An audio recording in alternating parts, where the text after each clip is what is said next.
यो आन्दोलन कानुनी न्यायको लागि सरकारको तहले अहिले हामीलाई एउटा कानुनी अधिकारबाट वञ्चित गरेको छ।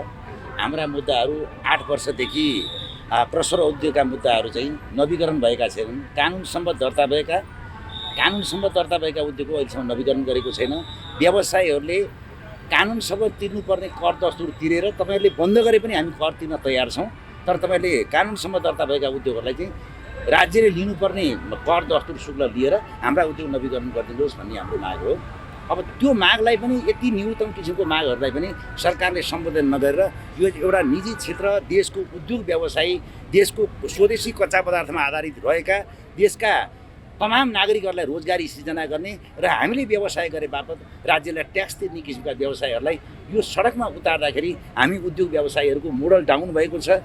तमाम उद्योग व्यवसायीहरूको मोडल डाउन भएको छ। निजी क्षेत्रको मोडल डाउन भएको छ। यस्तो किसिमको प्रवृत्ति र यस्तो किसिमको दृश्य देखाउँदा राष्ट्रिय अन्तर्राष्ट्रिय रूपमा कस्तो किसिमको प्रभाव पर्ला। यस्ता मुद्दाहरूलाई सरकारले न्यूनतम मुद्दाहरूलाई यो माइतीघर मण्डलामा आएर कसका के समस्या हुन् न्यूनतम समाधान गर्न सक्ने समस्यामा सरकारको ध्यान पुगोस् र सरकारको प्रतिनिधिहरू पनि यहाँ आएर तपाईँहरू सञ्चारकर्मीले जे किसिमको चाहिँ एउटा त्याग गरिरहनु भएको छ त्यो त्याग चाहिँ राज्यको तर्फबाट पनि गर्नु पर्यो भन्ने म राज्यलाई अनुरोध गर्न चाहन्छु, प्रधानमन्त्रीज्यूलाई अनुरोध गर्न चाहन्छु, विभागीय मन्त्रीज्यूलाई अनुरोध गर्न चाहन्छु। यो हाम्रो सार्वजनिक बेजर हो। यो बेजरलाई पनि राज्यको तर्फबाट आँखा चिम्लेर बस्नुहुन्न भन्ने हाम्रो धारणा हो।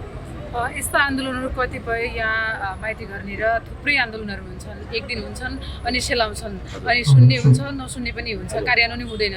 के यो आन्दोलनले साँच्चीकै यो तपाईँहरूको माग सम्बोधन गर्ला? अब हेर्नुहोस्, सबैको समस्याहरूलाई जिम्का तिउँ राखेर त्यो समस्यालाई सरकारको तहले नै हो सम्बोधन गर्ने। यो नागरिक समाजले सम्बोधन गर्ने विषय होइन। यो जस्तै मान्नुहोस् कि आज हामी काम गरेर खान पाउनु पर्यो, काम गरेर खानलाई कानुनले अधिकार दिएको छ, त्यो अधिकार हाम्रो मर्यो, त्यो तपाईँले सुनिश्चित गर्नुहोस्। काम गर्ने विधि विधानको लागि आवश्यक कानुनहरू के बनाउनु पर्ने छ त्यो कानुन बनाऊँ। हामी निजी क्षेत्र र सरकारको बिचमा एउटा टेबलमा बसौँ र हामीले चाहिँ एउटा न्यायोचित किसिमका कामहरू र सिस्टमहरू लगाउँदै जाउँ र विदेश गएर एउटा पलायनको अवस्थामा गएका नागरिकहरूलाई नेपालमा भित्र्याउने किसिमको काम गरौँ, रोजगारी सिर्जना गर्ने काम गरौँ र रोजगारी सिर्जना गरे बापत व्यवसायीहरूले राज्यलाई ट्याक्स तिर्छन्, राज्यले समृद्धिको विकास गर्न सक्छ भन्ने किसिमको धारणा हामीले दिएका छौँ। सरकारले एउटा टेबलमा राख्नुपर्छ, सरकार चिन्तित हुनुपर्छ, जिम्मेवारी हुनुपर्छ।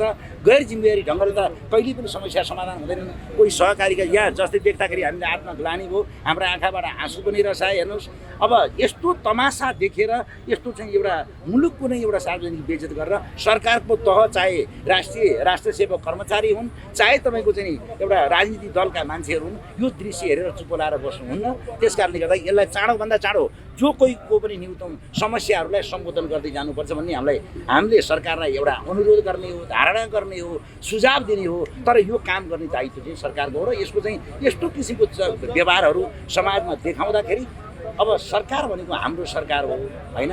हामी जस्तै सरकारमा हामी पनि सहभागी छौँ, हामीले मतदान गरेर पठाएको सरकार हो। त्यो सरकारले यस्तो दृश्य हेरेर सधैँभरि चुप लाएर बस्नुहुन्न। यो समस्या सरकारले पनि समाधान गर्नुपर्छ। पछिल्लो समयमा त सरकारको स्थिति तपाईँले देखिरहनु नै भएको छ। के सम्बोधन गर्ला त सरकारले यस्ता विषयहरू? अब जिम्मेवारी साथै जस्तै मान्नुहोस् कि नागरिकका समस्याहरूलाई जिम्का त्यो सडकमा थुपारेर तपाईँको सिंहदरबारमा बसेर अनि तपाईँको चाहिँ यो समस्यालाई चाहिँ एउटा सुनवाई नै नगरिकन बस्नु भने त कसो के लाग्छ र? हिजो जनआन्दोलन पनि यसै गरी जनआन्दोलन भएको हो। हिजो 2046 को आन्दोलन पनि यसै गरी भएको होला। किनभने नागरिकहरू पीडित भइसकेपछि नागरिकले सरकारलाई गुहार लगाउने हो, सरकारसँग अनुरोध गर्ने हो, सरकारलाई सुझाव दिने हो। हाम्रो यस आन्दोलनको विषयमा चाहिँ विगत हाम्रो 8-9 वर्षदेखि नवीकरण नभएको समस्या 2079 साल माघ 11 मन्त्रीपरिषदले निर्णय गरेको पनि निर्णय गर्दा पनि निर्णय कार्यान्वयन नभएको हुनाले गर्दा हाम्रो एकमात्र माग के हो भने नेपाल सरकारले तत्कालीन समयमा इजाजतले सञ्चालनमा रहेका उद्योगहरूलाई नवीकरण गरिदिनु पर्ने कुरा हाम्रो माग यति मात्रै हो। अहिले तत्काल हाम्रो समस्याहरू धेरै जे भए पनि नेपाल सरकारले तत्कालीन कानुनअनुसार इजाजतले सञ्चालनमा रहेका उद्योगहरूको नवीकरण गरिदिनु पर्यो भन्ने हाम्रो माग हो। यो नेपाल सरकार छिटोभन्दा छिटो नवीकरण गर्नको लागि म अनुरोध पनि गर्दछु र नवीकरण नभएमा के हुन्छ भन्ने विषयमा पनि म यहाँहरूलाई प्रश्न पार्न चाहन्छु। यदि नेपाल सरकारले हाम्रो यो हप्ताभरि पनि हाम्रो नवीकरण गरिएन भने हामी अर्को हप्ताको आइतबारै म यहाँहरूलाई डेटो तोकेर हुन्छु। आइतबार हामी हाम्रो आफ्नो जिल्लामा उद्योगहरूमा रहेका इक्विपमेन्ट टिप्पर हामीसँग भएको हेभी इक्विपमेन्टहरू मजदुरसहित लगायत हामी राजमार्गमा चाहिँ प्रदर्शन गर्न बाध्य हुने बेहोरा पनि म यसै सञ्चार माध्यम मार्फत नेपाल सरकारलाई जानकारी गराउन चाहन्छु।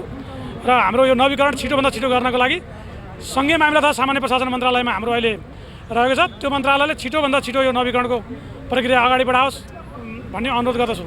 देशभरि कति उद्योगहरू छन्, नवीकरण नहुँदाखेरि तपाईँहरूलाई परेको समस्या के हो?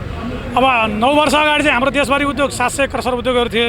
अब नेपाल सरकारले अहिलेसम्म नवीकरण नगरेर बन्द भएर अहिले हामीहरूको इजाजत लिई सञ्चालनमा रहेका, नेपाल सरकारबाट इजाजत अनुमति प्राप्त लिएर सञ्चालनमा रहेका चाहिँ हाम्रा देशभर उद्योग चाहिँ करिबन अहिले सञ्चालनमा चाहिँ 400 उद्योगहरू छन् र ती उद्योगहरू पनि अब सरकारले चाहिँ नवीकरण गरेन भने अब बन्द हुने अवस्था छ र नेपाल सरकारलाई हामीले राजस्व तिरेर नवीकरण गर्न पाऊँ भनेर पटक पटक हामीले लिखित मौखिक हामी सम्पूर्ण मन्त्रालय, मन्त्री, संसदीय समिति, अब उद्योग मन्त्रालय, सङ्घीय मन्त्रालय, प्राविधिक कार्यालय, गृह मन्त्रालय सम्पूर्णमा हामी गइसक्यौँ र उहाँले सुन्दैन भएर हामी बाध्य भएर अहिले सडकमा आएका छौँ। अब हामीलाई फेरि सडकमा आएर सडकै जाम गर्ने अवस्थाको चाहिँ गरौँ। यस्तै समाचार हेर्न सुन्नको लागि राइजिङ सन खबरको फेसबुक पेज लाइक, फलो तथा युट्युब च्यानल सब्सक्राइब गर्न नभुल्नुहोला। हवस् त, धन्यवाद।